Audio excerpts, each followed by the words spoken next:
Okay guys, it's a bit of a sunny morning. I forgot my hat. Just showing you the latest on the compressor and the condenser. So this is how it's not fully set up, but it's in there, if you can see that. So I've taken the mud guard out here, which wasn't brilliant anyway, so it needs replacing, and I've made use of some of the bolt holes with these temporary brackets that they send you, which I think are pretty flimsy. The actual radiator brackets are pretty solid, but these things are... But anyway, it's good for temporary fixing. It's pretty much where it's going to go. It's quite a big radiator, bigger than I thought. It's not square, it's rectangular. And I think I've got the orientation correct, because in the old cheapo eBay stuff, they don't send you any instructions at all. Nothing whatsoever. Not even labeled input, output. There's nothing, absolutely. So you have to figure it out from videos that you see online. Some of the cheaper ones, they actually put a video up that has like basic fitting, but anyone can do that. It doesn't tell you orientation. Luckily the pipes have various sizes, so they fit in certain ways, although some you can turn around. Anyway, this is what it looks like. There's a bit of clearance at the top here. Unfortunately, if you can see, but that pipe over there is going to be an issue, so I'm going to have it. The one they sent me has got a straight connector, which is going to be a pain. It's going to need a 90-degree bend in it. And I will make a steel, I guess, plate that goes here with a slight angle, because the original one went up to this bolt, which obviously now is interfering with this. So I'm going to make something that comes there and then bends this way. I might put a nutsert in here for it to hold on to, and flatten this up a bit, little, and then get it so it sort of comes to about here. This was never covered anyway. This was just literally like that, and bolted down to there, so literally like that. So I'm going to replicate it, but just bring it round here so it protects the, I think this is the dryer filter part of the condenser. The fan is a puller fan. I've pushed it on, reversed the polarity, and it definitely works better as it was set up. So I've had to put it on the back of the radiator, so it pulls much stronger this way than it does pushing. I don't want it pulling against the direction of travel. That seems not common sense, if that makes sense. And there'll be plenty of room here. I won't put any perforations in this bit, but I might put some perforations in the step box here, and put a little like vent grill in there somewhere here, and that will help it breathe, although it's going to have plenty of airflow from here, as Monty will demonstrate. So you can see it's just a smidge lower than the bumper. I'm thinking of having a bash plate anyway. So at this stage I've put this bracket here, and I've temporarily made this bracket which goes all the way up. You can just see it up there, and I've used the original bolts that come with the truck that hold. So I've taken the grill off. This is the pivot bearing of the whole cab. It's got a number of bolts. There's one here, there's one there, and there's another one there, which I've now replaced with a longer one, so that I can feed it through and get this bar attached to it from the other side. It's very difficult to see because it's a bit tight in there. Monty's in my way right there. So this bar is what is the other side that's going to hold the cradle of the compressor. And you can see the back of the compressor is already in. So I've fabricated a base made out of 6mm plate, because the compressor is quite heavy. I don't know if you've ever handled one, and you'll see, if Monty lets me, I've welded this at an angle, so it's like a sort of raked at about 30 degrees. At the moment it's got a bit of spring in it, but it's solid enough, and I've drilled and tapped the bracket at the top and used some M8 fine thread bolts that go through the plate, this plate here, which actually holds the foot for the hydraulic ram that pushes the whole cab up. So there's a lot of thick metal there and it's strong. So you can see here, that's where I drilled through because that plate was flat. I didn't interfere with the original bolts, and I threaded my bracket, and I will double bolt it if you like. I'll put a nut on top. I don't know if you can see that because I can't, to make sure these bolts don't work themselves loose. So this is all 6mm by 30. It's welded here, welded on a bracket that's quite long, as you can see there, and I've got 2 bolts running through it. And then this one, so you got that. This one I'm going to attach a bracket that's going to go under here, and I'm thinking of welding this one as well. Either go under or just butt joint to there. I think under will give it more strength. This is also 6mm by 30. And then that will have 2 very strong points of contact. This one, because it's angled that way, is going to stop movement this way and that way, but it'll have propensity to go this way. This one, because it's angled that way, it's going to stop movement back and forth. So between them, it's going to be very solid. And just to compound that, I'm going to use this hole that I've put here, and I'm going to bolt another bar that will come up to this step reinforcement pipe. So I'll weld a bracket here, and it can be bolted almost horizontally, and that will stop any movement, but it'll also be a way of attaching some sort of grill frame, I guess, so that I can put some sort of wire mesh just to protect the bottom end of this radiator, because it does stick out a little bit. I've used the radiator brackets but bent them to match the bolt hole that holds the second step in. So I'm trying to use all the nuts and bolts that are already pre-existing to my advantage. I still have an issue with the pipe up there. If I put an elbow in it, it's going to fit fine, and the pipes are going to go above and up into that corner into the cab. That's my issue. So I'm still thinking of whether to drop this down by another 20mm. That will bring that down here, which, you know, it's getting there, but it's still level with this bar here. And overall, the whole thing is no more than about 50 to 60mm below this bumper. You know, I mean, when you look at it, the step is way below. The step's about 200mm below the bottom of the radiator at the moment. It's got a bit of an angle because it's the only way I could fit it in, so it's probably about 30 degrees that way. But the main thing is the orientation is correct. So you've got the high pressure pipeline at the top, which is where the hot gas comes in. It then condenses to a liquid, high pressure, hot, and then that eventually will go up to the evaporator and get cooled to evaporate and make cold air, I guess. So it's orientated correctly as far as I can tell. Like I said, no instructions, but yeah, there we go.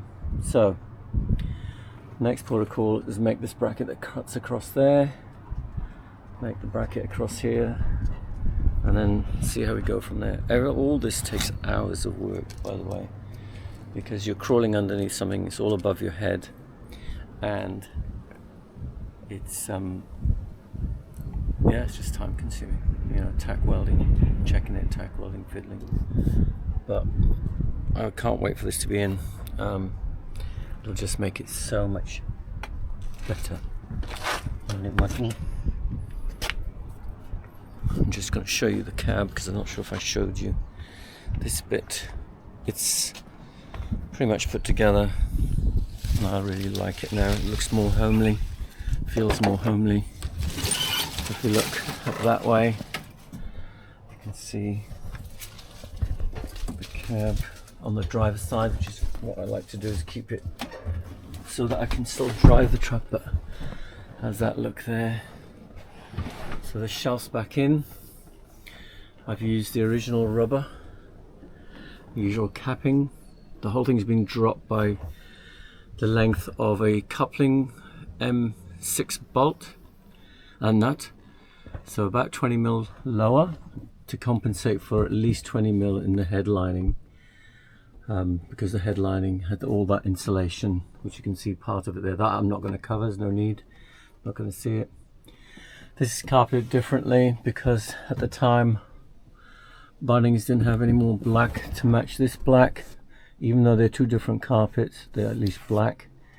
You've seen the video of me bolting all this together. It's not quite finished because again I can't get these screws, they've run out. But it's all in. It's all ready to put the visor as well. That's another bolt to hold it. So it's going to be a really useful mat pocket, which is what it was. If anyone's got one of these trucks will know this pretty much goes all the way across to the other side. And that's what it looks like without the shelf in there. But I'm not putting that shelf in yet because I've got a few issues with some rust around the windscreen, particularly that corner, and I want to take the windscreen out, get that all done before I fully plumb the aircon system. And I'm waiting for a friend, Mick, to help me out with that because this windscreen is not going to be light, it's going to be heavy. Ideally you probably want 3 people on the job, not just 2, one to fetch and carry and the other one's to hold onto the screen from the inside and one to hold onto the screen from the outside. Last thing I'll do is to drop it. But anyway, it needs to come out. There's rust issues around the seal which need to be dealt with sooner rather than later. And it'll also give me access to drill a hole through the dashboard right in the corner to run these aircon pipes along that A pillar and then straight down through the floor, which I'll get to when the windscreen's out. But yeah, I'm happy with this. This looks good. The wiring is now neatly tucked in there. I put a little cutout there for it to, any additional wiring to go through there. I haven't put the vent grill back in here yet because I'm gonna, once I fit all this has to come out again to fit it all, but I'm happy with the way it is. And like I said before, this will be adaptable for any evaporator unit because it's bigger than most. There's plenty of room. Yeah, I'm actually quite happy with it. It's starting to feel more like a modern cab rather than a sort of industrial truck thing. The less metal that's visible, I think the better with these trucks.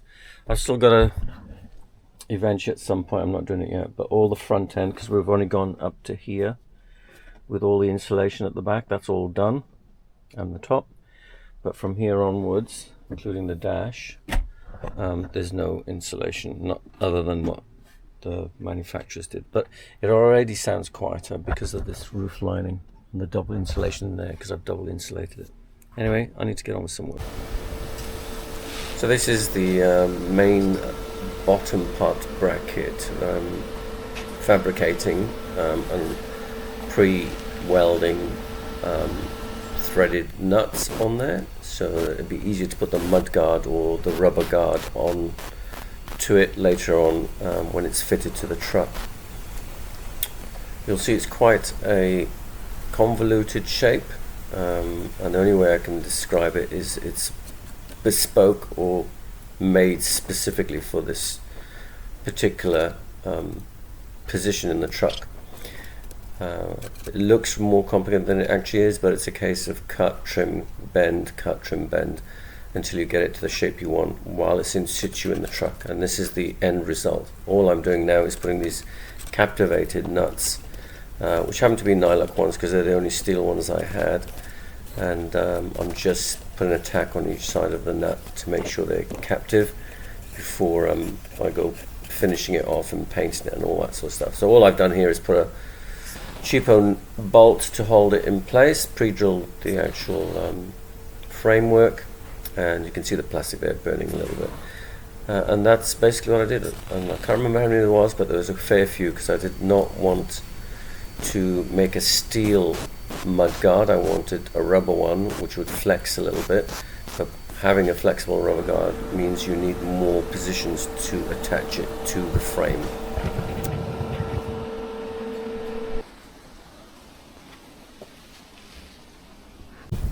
Spoiler alert, guys, this is many months later, and you'll notice that the underside of the truck is totally different from what it was when I first started this video. Compressor is now in as well.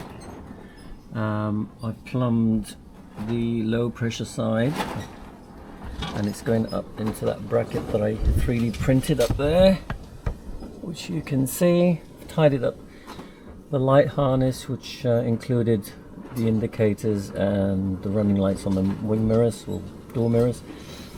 And now what I'm going to do is tighten up all the bolts that I can, and then I'm going to start putting the whole thing back together again, and hopefully it all slots back into place. I mean, I've spent hours and hours prefabbing all this, and yeah, it should all fit.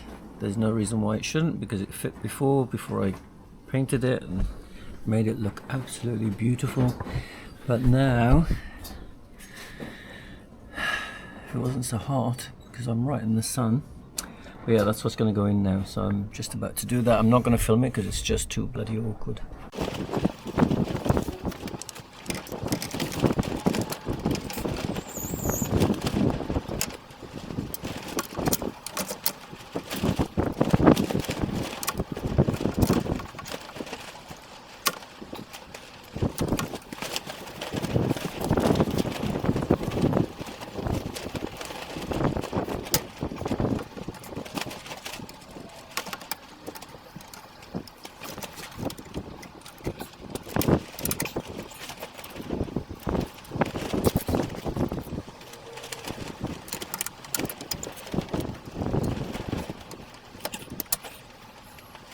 That's in temporarily. I've got to undo a couple of bolts to mount that bracket. That one's in, that one's temporarily in. It's actually supposed to be up here, and the one at the back there is in. So now I'm just going to get all the bolts in place, and it's hopefully the final time this condenser goes in, because I tell you what, it's been a lot of work.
Unfortunately, the light's not very good, but you can see the mud guard. Those are all those nuts I welded up to hold this. This is quite thick. This is 6mm thick, and it's bolted also to that bracket that I made, that you saw me make before. I've 3D printed some massive washers to take some of the strain as well, which I'm really thrilled about. But you can see it's now all in. There's plenty of room between the tire on there. I've tested it and it works a treat when I tilt it. I've just got to pin these back in somehow, but that doesn't even touch the wheel, and it's well sealed, so nothing can get in there, no water or anything like that, and it's solid, and there's enough give and space before it hits the radiator itself in case a big stone happens to get hit or lodged in there. But yeah, I'm really happy with it. I'm not sure if I can show you in a bit more from underneath, because it's pretty much hidden now up there, so you can see it from different angles, and the whole thing moves without interfering with the ram or anything like that. All I've got to do now is plumb this top one up here, and you can see right at the top it goes through the floor up into the cab, and here's the drain pipe for the evaporator, which comes down and out through the bottom of this step. None of it is plumbed in yet because I've still got to get source of power supply for it, and I stupidly ordered a 12 volt. I don't know why I did that. I thought I ordered a 24, so now I've got to step it down to 12 from either 48 from the box or 24 volt from the main battery system. This is coming in through the floor, and I still yet to tighten this up, but you can see the 3 pipes. So the high pressure one, the condenser water, and the low pressure pipe there. They go through the whole dash, come out through here, all the way up into my new parcel shelf, and then they run into the box where the aircon is itself. And there you go.